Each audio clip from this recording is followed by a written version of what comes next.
نماز کے اعمال کے حوالے سے یہ فرمائیے گا کہ اس میں قیام بھی ہے، قعود بھی ہے، سجدہ بھی ہے، اسی طرح تشہد ہے، قعدہ ہے، قومہ ہے، تو ان میں رفع یدین بھی ہے. تو رفع یدین کے حوالے سے تھوڑا سا میں جاننا چاہ رہا ہوں کہ رکوع میں جاتے ہوئے اور رکوع سے اٹھتے ہوئے عام طور پر کچھ لوگ یہ رفع یدین کرتے ہیں اور کچھ لوگ نہیں کرتے. آپ کی اس ضمن میں کیا رائے ہے؟ پہلے یہ اصول کی بات سمجھ لینی چاہیے کہ نماز کے دو حصے ہیں. ایک حصے کا تعلق رسالت باب صلی اللہ علیہ وسلم کے ان مقرر کردہ اعمال سے ہے جو نماز کے لازمی اعمال کی حیثیت رکھتے ہیں. آپ کو انہیں ہر حال میں انجام دینا ہوتا ہے، ان کے بغیر نماز نہیں ہوتی.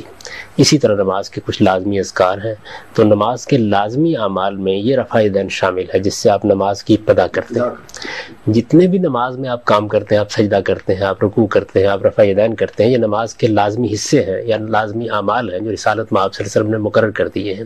ان میں سے کسی چیز کو بھی نفل کے طور پر کیا جا سکتا ہے. مثال کے طور پر سجدہ شکر کرتے ہیں تو محض سجدہ ریز ہو جاتے ہیں.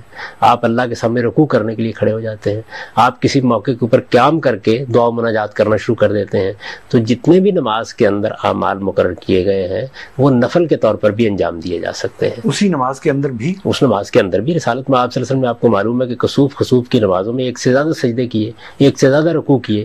تو یہ جتنی بھی چیزیں ہیں یہ نفل کے طور پر بھی کی جا سکتی ہیں.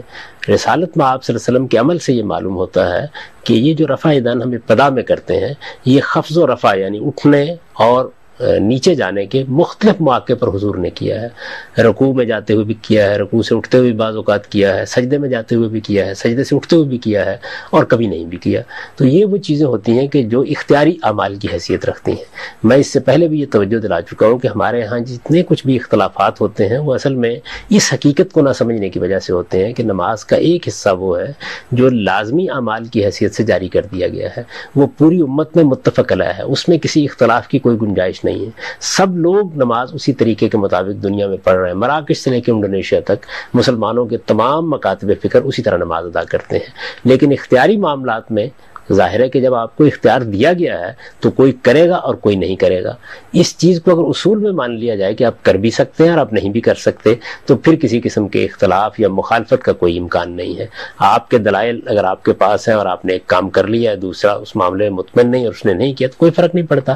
تو میرے نزدیک اس معاملے میں صحیح بات یہ ہے کہ یہ جو رفع یدین ہے جس سے ہم نماز کی ابتدا کرتے ہیں یہ تو نماز کا لازمی حصہ ہے، یعنی ہر حال میں اس کا اہتمام کرنا چاہیے.